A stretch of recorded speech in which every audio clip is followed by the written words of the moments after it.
এটা খুব পরিষ্কার, এবং তারা এটা কিন্তু গোপনে করছে না। জামাত এটা প্রকাশ্যেই করেছে। 13 তারিখে যখন তারা জানতে পেরেছে যে জুলাই সনদ ইয়েতে আপনার সংসদে পাশ হয়নি, বা গণভোটের রায় বাস্তবায়ন বিএনপি করবে না। যদিও তারেক রহমান সাহেব গাজীপুরে ভাষণ দিলেন যে আহ, জুলাই সনদের প্রতিটি অক্ষর দাড়ি কমা সহ আমরা বাস্তবায়ন করব, আসলে তো করবেন না।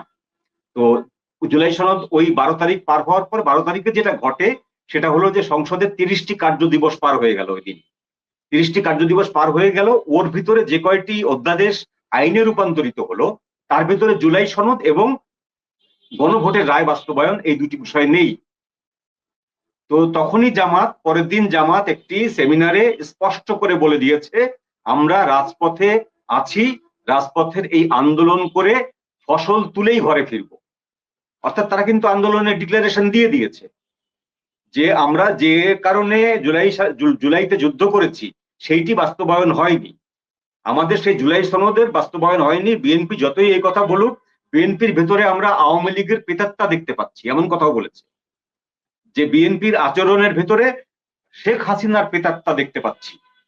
মামুনুল হক বলেছেন এই কথা, জামাতের আমির বলেছেন এই কথা, সেখানে মাহমুদুর রহমান পত্রিকা সম্পাদক তিনি বলেছেন এই কথা যে জুলাই সনদের বাস্তবায়ন করতে হবে। তার মানে তারা মেন্টালি রেডি আছে আর একটা এনার্কি তৈরি করার জন্য। এই যে মেন্টালি রেডি, এই মেন্টালি রেডিটা তখনই হয় যখন তারা আহ ইয়েতে আপনার লজিস্টিক্যালি রেডি থাকে। তারা যে লজিস্টিক্যালিও রেডি, সেটার প্রমাণ হচ্ছে যে 24 জুলাই আগস্টে যে অস্ত্রগুলো লুট হয়েছিল তার ভিতরে সর্বোচ্চ 18% থেকে 20% অস্ত্র রিকভার হয়েছে, বাকি অস্ত্র রিকভার হয়নি।